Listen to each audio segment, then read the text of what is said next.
Now, let's talk about some of the fundamental concepts of backgammon. Let's start out with some of the obvious ones: pips, hits, and structure. So first off is pips. So what is a pip and what are pips in backgammon?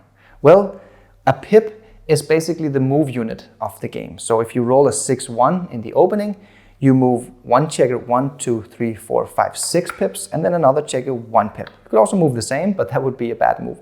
So in total, we moved 7 pips. Each player has an aggregated amount of pips to go before they finish the bear off. And we call this the pip count. So for instance, this checker here, it has 1, 2, 3, 4, 5, 6 pips to go. Each of these 5 checkers have 6 pips, meaning that here you have 30 pips just with these 5 checkers. Here, these checkers have 8 pips each, so 8 times 3, that's 24 pips. So that's now we're up to 54 pips. You do the same with these checkers. Here are 65 pips, and here are 48 pips because they have 24 pips to go each, for a total of 167 pips. That's the starting position. Each player begins with 167 pips to go. It's very important in terms of strategy to know which player has fewer pips to go. We call this the race leader. So if you're ahead in the race, your strategy should typically be towards racing, because if you could just avoid getting hit for the rest of the game, you have an advantage.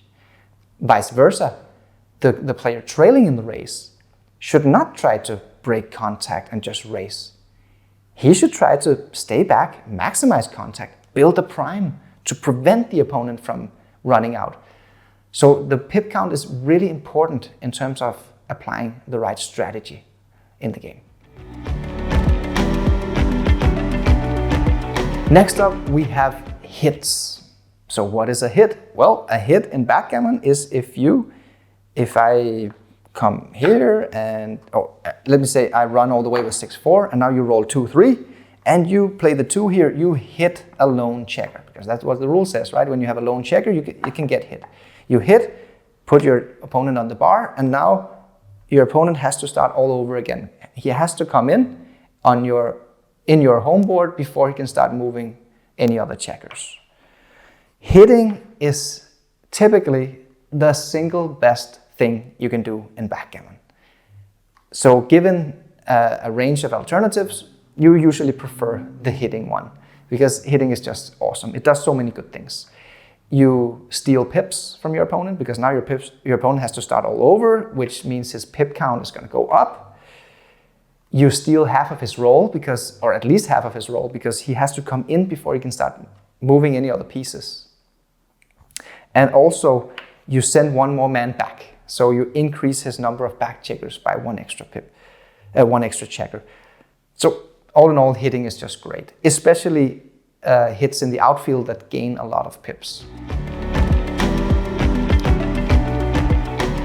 Last up in the obvious concepts is structure. So what is structure in backgammon? Well, structure is any kind of development of points. So let's say, for instance, you've built the 9-point and the 5-point. This is structure, right? You created a blocking structure over here. We call this a prime, basically. When you create a blocking structure in your front position, we call it a prime. It's meant to keep your opponent trapped, and it's also good for safe landing to bring your checkers home. Structure is very fundamental due to the rules of the game, that you can get hit when you're alone, and you can block a point when you own the point. For that reason, you could say that the checkers, they have a desire to create structure, right? That's what they want to do. That's what they desire to do. So here, for instance, you have a very nice and efficient structure going on here, because most of your checkers are doing what they desire to do. While if you don't have any structure, if you're stacked like this, it's not as good, because you're not occupying as much territory. It makes it much easier for me to escape, and it makes it much more difficult for you to come home safe, because that's the two functionalities or main functionalities of structure. It's blocking your opponent's checkers from moving, And it's also providing safe landing when you're bringing your checkers home. Like imagine we have a holding game situation where you've got full freedom. I have a holding game here. And let's say I also build a prime, and you have a position that looks like, let's say, something like this. You have a pretty good position here because you have full freedom. All you have to do is bring your checkers home. But wouldn't it be nicer if you had this position, right? Then it's much easier to come home safe without leaving shots. So structure is really nice for that too. So blocking and safe landing.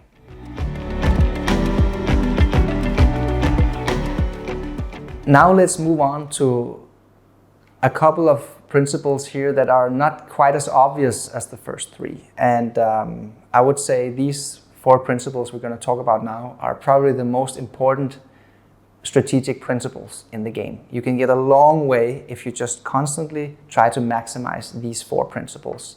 The 4 principles are checker utilization, purity, flexibility, and freedom. So let's go over them one by one.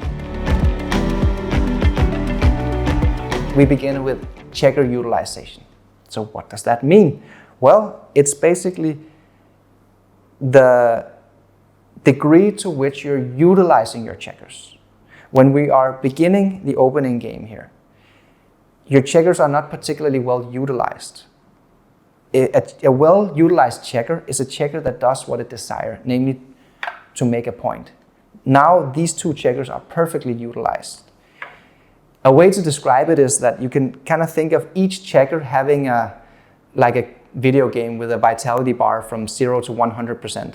Now you just imagine a utilization count from 0 to 100%.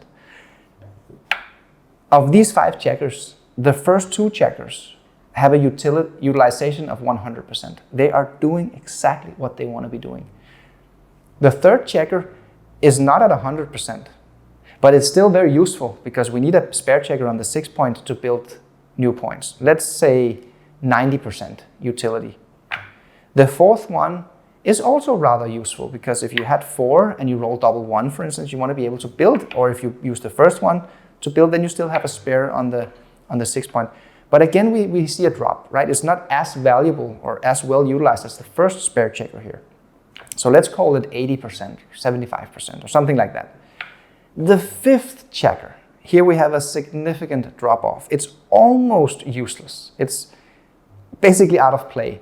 So I think we're all the way down to 10% or 15% or something. It's really unuseful, this checker. So for that reason, we want to get it to be useful, right? We want to put it into play. And one way to see it is like having an aggregate utilization score where you just sum up all of the utility of all of your checkers. And typically, the player who has the higher utilization score has the better position. That's the beautiful thing about backgammon. So up here, we have the same issue. Very underutilized checker. Very underutilized checker. Not so bad, but not great either. The same here, the spare checkers. And of course, these ones, they don't do well down here. You want to get them up. And if they are here, now they have being put to good use. But down here, they're not. So the idea is to put your checkers to good use. Let's show an example. Let's say that I roll 5-3. You roll 3-1. You make the 5 point. I roll 5-1. I can't really do much, so I'm gonna unstack the midpoint and I'm gonna split the back checkers. And now you roll double 1. So how to play double 1? You can take a moment to think about this. You can maybe even pause the video if you need more time to think. The common mistake here that people make is to try to be too greedy and do too many things here. So a lot of players play it like this. They slide over to the 7 point because that's an improvement. Now you don't have a gap in your prime structure. They play this one because it creates flexibility. That's also good, right? Now you have a higher likelihood of building new points. And then they split the back checkers, which is also an improvement. All of these three things were good things. And typically we want to do as many good things as possible in a roll. But you have a better move here. Compare this position to the position after the best move. The best move is this, make the 4 point. So we didn't get to split the back checkers. We didn't get to make this the bar point, but we did keep the 8 point. So it's actually not a big improvement here to slide over. It's a small improvement because by doing it, we're giving up the 8 point. But we're making the 4 point, which is even stronger in terms of which point is stronger. But look at the checker utilization. You have 8 checkers in your front position where you have perfect checker utilization. They are literally at 100% each of your 8 checkers over here. Extremely efficient play. So that's just one example. It's when in doubt, optimize your checker utilization. Put your checkers to good use. That's the principle here. Next up, we have the concept of purity. To be honest, I don't know why we call it purity. It's not particularly self-explanatory. I guess it's just for historical reasons. But the idea of purity is that you want to create a structure without gaps in it. So maybe we should call it concreteness or something like this, or solidness. But anyway, if you look at the board here, I've set up this position where you have a solid gapless 5 prime. This is incredibly strong to have a prime like this. You've maximized purity here. If you look at my position over here, I don't have good purity because I have 3 gaps in my prime.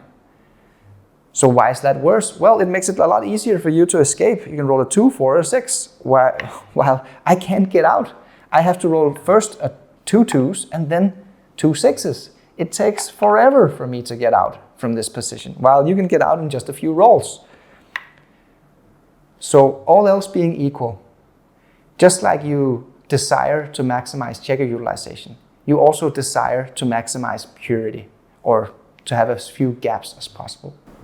Let's have a look at another position. So we are still in the first stage of the game here. You've established the golden point anchor over here, which is great. I have a little bit of a prime going on, but not much because of this anchor here. I'm still trapped all the way down here, and you have really nice flexibility. Of course, you want to try to develop a prime so you can block me even more. And now you roll a 3 2. So basically you have 2 choices here. Do you make the 5 point, or do you make the 4 point? Which one is better? Of course, since we're talking about purity, making the 5 point is better.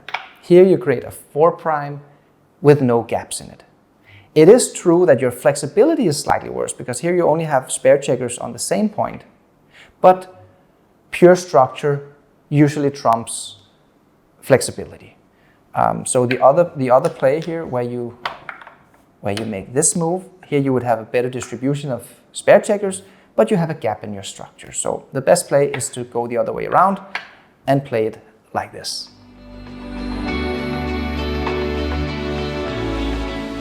Let's show an example here where we put the 2 concepts of checker utilization and purity to use. So let's say that we have an opening game here. You roll 4 2. Great, you make the 4 point. Now I roll 4 2. I'm also going to make my 4 point. Now you roll 6 3. How to play it?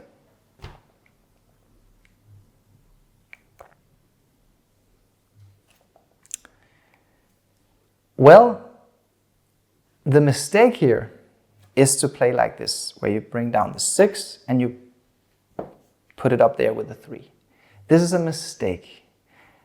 It might look good to the untrained eye because it's safe, no blots, we get a checker into our home board, but with the concepts we've just learned of checker utilization and purity, this is actually not a good move because we're taking a checker and we're playing it past the points we're trying to make. So this checker is now underutilized. You could say it's not completely dead, which is, by the way, something we want to avoid at all costs, but it's like semi-dead. We call it a dilly builder because it doesn't really do much. A much better play would be to just play the 3 down, keep it there because you want to make the 7 and the 5 point, and then you split with the 6. This is a much better, more balanced move, and you optimize both checker utilization, because this checker is still very useful, while if you put it up there, it goes way down in utility, and you're trying to play pure. You're trying to fill out the gaps in your structure.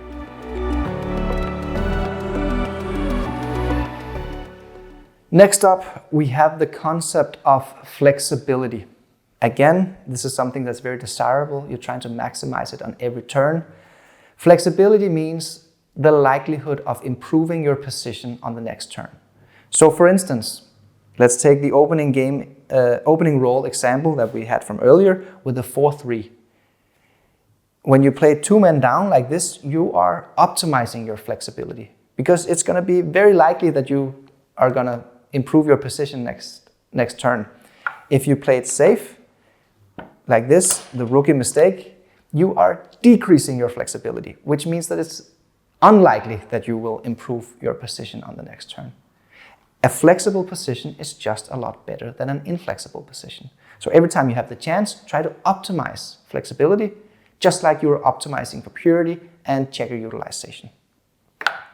Let's show another example here. Let's say show an example where I have a very flexible position. Let's say I have something like this, and you have a very inflexible position. Maybe you have something like this, right? I have a beautiful position, you have a very ugly position, because I have much better checker utilization than you have. It's actually terrible with all of these checkers here not being used. I have a more pure structure than you have because I only have these 2 gaps while you are gapped everywhere. And I also have a much better flexibility than you do because look at how nicely distributed my checkers are. All of these builders here are aiming for the 7 or the 5 point, while you don't really have any flexibility, right? You have to get lucky and roll something that works. Most of your rolls don't do anything. Inflexible position, flexible position. Let's take a look at this position where we are using the concept of flexibility to find the best play. So you have a 4' going on over here. I'm trapped. You have 1 man back. You want to get out with that. I have some structure over here, but I don't have a pure prime. That's a problem. That makes it easier for you to escape. And now you roll a 5 and a 1. How to play 5-1.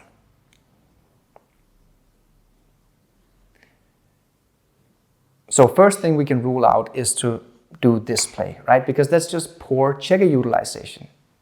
You don't want to bring checkers behind my anchor. They're not doing much down here.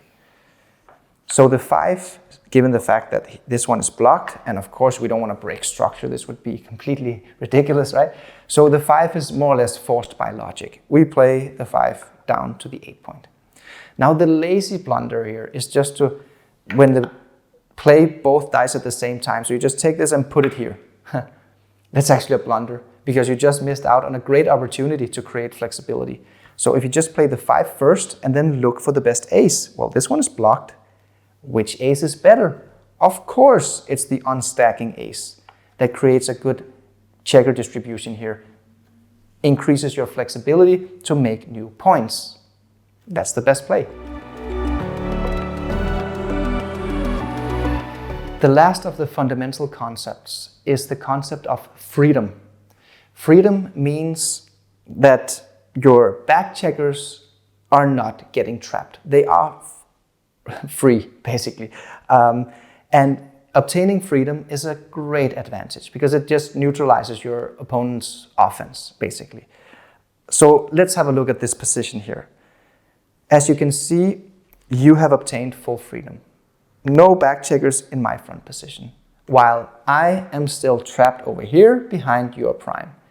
This is a big advantage. You're actually, with this nice solid 4', you are a 69% favorite in this position. So you're big favorite. I still have some winning chances because I could roll double 6s and run out and have a chance in the race, or I could hit a shot while you're trying to bring your checkers home. So I still have 31% winning chances here.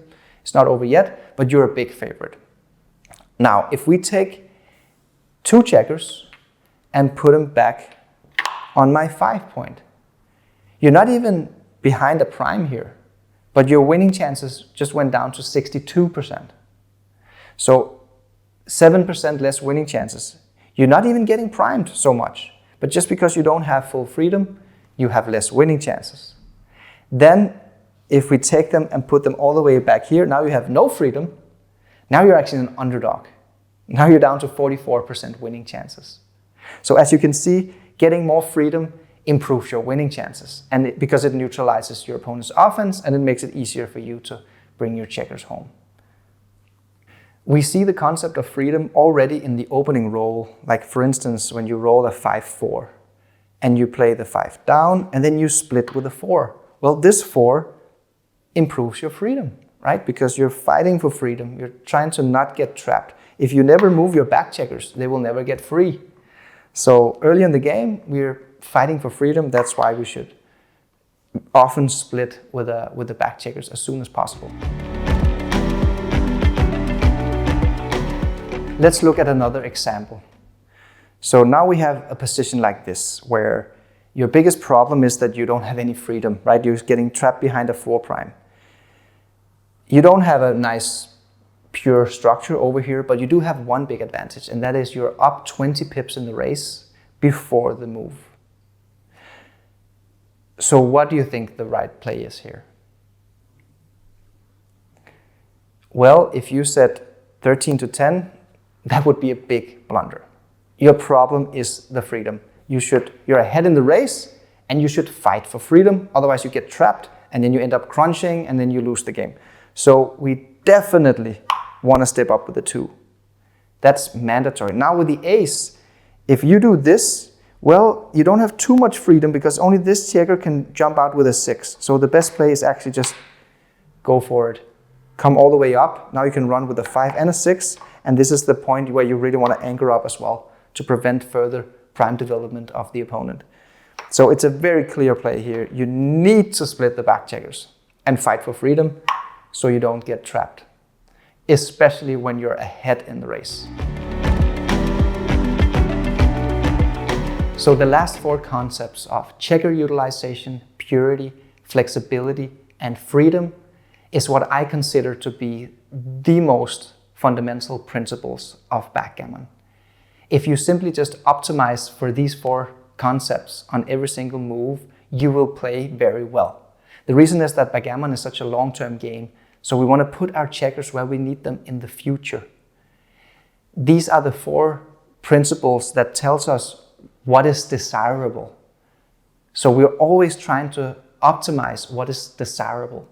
Sometimes we can't do it because it's too risky. And then you have to compromise. Then you have to make a safer play. But you have to know what is desirable. And these 4 concepts are what is desirable. That's what we're trying to optimize for. I want to end this chapter with just 2 things. One, the idea of beauty in backgammon. So you'll often hear commentators on YouTube say, oh, that's a beautiful move or that's an ugly move. In my opinion, what they intuitively refer to are moves that optimizes these 4 principles. If you optimize for checker utilization, purity, flexibility, and freedom, you make beautiful moves. If you violate them, ooh, it looks ugly. You know, I get like an emotional reaction to an ugly move. So I think if you just try to play beautiful backgammon, already you're not a beginner anymore. You just elevated your game tremendously. And last off, I want to finish with a quote by Paul X22 McGreal that says, put your checkers where they belong. These fundamental concepts are covered in greater detail in my newest book, How to Not Suck at Backgammon, which is a book aimed for beginners and intermediates.